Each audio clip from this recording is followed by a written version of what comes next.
हाँ, एक्सरसाइज 9.1 का ही CBSE board 10th class का 10वां क्वेश्चन। क्वेश्चन क्या कह रहा है? Two pole of equal heights are standing opposite each other on either side of the road. एक सड़क है, ठीक है, सड़क के दोनों किनारे पे बराबर हाइट के दो पोल हैं, ठीक है। तो मान लो हमने देखा कि ये है आपकी सड़क, एक पोल इस किनारे है, दूसरा पोल इस किनारे है, दोनों सेम हाइट के हैं तो दोनों सेम हाइट के बना दिए हम, ठीक है। आगे क्वेश्चन क्या कह रहा है? Which is 80 metre wide. जो सड़क है, जो रोड है, वो कितना है? 80 मीटर वाइड है, ठीक है ना, 80 मीटर चौड़ा, ठीक है ना। जो रोड की चौड़ाई है वो कितनी है? 80 मीटर, ठीक है। अब आगे क्वेश्चन क्या कह रहा है? From a point between them on the road. इस रोड में बीच में एक पॉइंट, अच्छा बिल्कुल मिडिल में अगर होगा तो दोनों एलिवेशन एंगल सेम बनेंगे। तो एलिवेशन एंगल इस क्वेश्चन में अलग अलग बन रहे हैं। वो कह रहा है कि the angle of elevation of the top of the poles are 60 and 30। एक का एंगल 60 है, एक का एंगल 30 है, तो वो बिल्कुल सेंटर में पॉइंट नहीं होगा, वो किसी पोल के पास में होगा और किसी पोल के, हमें पता है दूर से देखने पर छोटा एंगल बनता है, तो जिस पोल से ज़्यादा दूर होगा उसका एंगल 30 होगा और जिसके पास में होगा उसका एंगल कितना होगा? 60, ठीक है। अब उसने बीच में कहा, बीच में कहने का मतलब है कि इन दोनों इस रोड पे ही कहीं पे बीच में होगा, सेंटर की बात नहीं कर रहा है।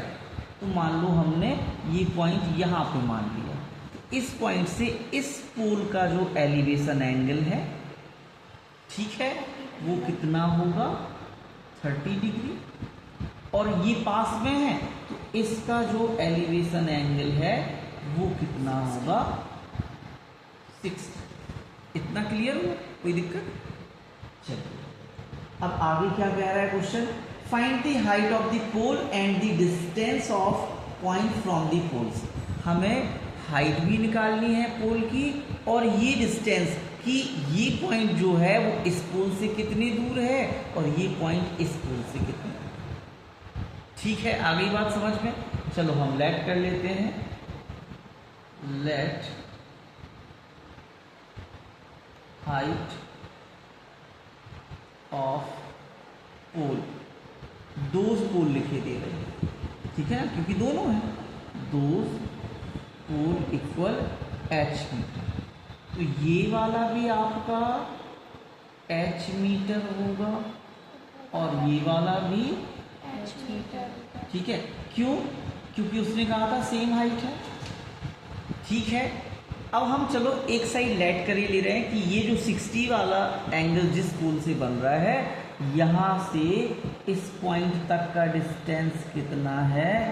x मीटर हम मान ले रहे हैं। कितना मान ले रहे हैं? x metre. तो ये बचा हुआ डिस्टेंस कितना बचेगा? ये 80 था पूरा, ये पूरा कितना था?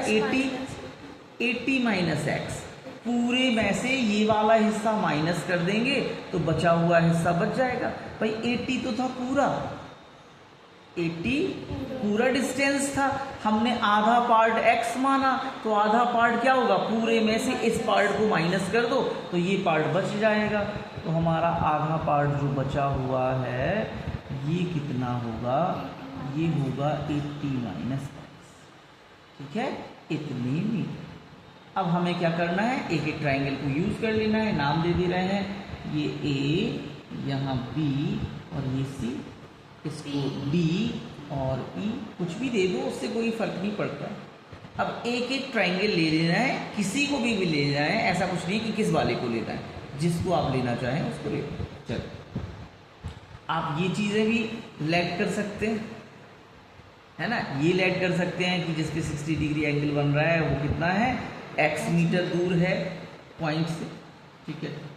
हम एक एक ट्राइंगल यूज कर रहे हैं, हम लिखेंगे बाय ट्राइंगल ABC, या BAC, कुछ भी लिख लेते, यहाँ पे राइट एंगल बन रहा है, ठीक है। BAC भी लिख सकते थे, ABC लिख दिया, एक ही बात। अब यहाँ पे बेस और परपेंडिकुलर यूज हो रहा है। बेस और परपेंडिकुलर किस में होता है? tan थीटा में, तो हम tan थीटा यूज करें। तो tan थीटा इक्वल होता है परपेंडिकुलर अपॉन, ठीक है। थीटा कितना यूज हो रहा है इसमें? 60 डिग्री यूज हो रहा है। परपेंडिकुलर हमारा कितना है? h है। बेस हमारा कितना है? x, ठीक है। tan 60 की वैल्यू रखेंगे, कितना होता है? √3 इक्वल h अपॉन x, ठीक है। नीचे 1 कर लेंगे, क्रॉस मल्टी कर लेंगे, ठीक है। तो क्या हो जाएगा? 3x इक्वल h, ठीक है। तो h इक्वल √3x। अच्छा, हमें दोनों चीज़ें फाइंड करनी है, तो हम कैसा भी लिख लें। अगर हमें h फाइंड करना होता तो हम x की वैल्यू h के फॉर्म में निकालते हैं। मतलब अगर सिर्फ हमें हाइट फाइंड करनी होती तो जिसे फाइंड करना होता है उसके इक्वल में नहीं निकालते हैं, क्योंकि उसके इक्वल में निकालेंगे तो वो क्या हो जाएगा? वहाँ से एलिमिनेट हो जाएगा। तो हम अपोजिट वाले के इक्वल में निकालते हैं। लेकिन यहाँ में तो हमें x और h दोनों चाहिए हैं, तो हम किसी के इक्वल में निकाल लें, ठीक है। इसे इक्वेशन फर्स्ट करके छोड़। अब हम क्या करेंगे? सेकंड ट्राइंगल्स लेंगे, ठीक है। तो हम लिखेंगे y ट्राइंगल, कौन सा वाला? BDE, BDE, ठीक है। इसमें भी tan यूज होना है, तो हम लिखेंगे tan theta equal perpendicular upon base, ठीक है। अब हम tan, यहाँ पे एंगल कितना यूज हो रहा है? tan 30, tan 30, तो हम tan 30 यूज कर देंगे। परपेंडिकुलर कितना है हमारा? परपेंडिकुलर यहाँ भी h है, और बेस हमारा क्या है? ये 80 माइनस है, 80 माइनस, ठीक है। अब tan 30 की वैल्यू रखेंगे 1 upon √3 equal h upon 80 minus. इतना क्लियर हुआ कि नहीं? यहाँ भी हम क्या करेंगे? क्रॉस मल्टी कर देंगे, तो √3h इक्वल आ जाएगा 80 माइनस। अब फर्स्ट इक्वेशन से हम क्या करें? h की वैल्यू रख दें, ठीक है। हम लिखेंगे y इक्वेशन फर्स्ट, ठीक है। तो हम क्या करेंगे? यहाँ पे h की वैल्यू रखने वाले हैं, तो √3 ज्यों का त्यों कॉपी किया, h की जगह √3x लिख देंगे equal 80 minus x।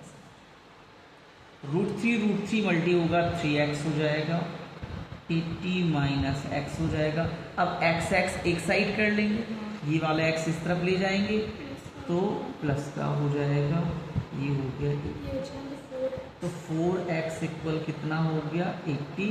x equal कितना हो जाएगा? 80 अपॉन 4, ये हमने कैंसिल कर दिया, कितना हो गया? 20, x इक्वल 20 मीटर, ठीक है।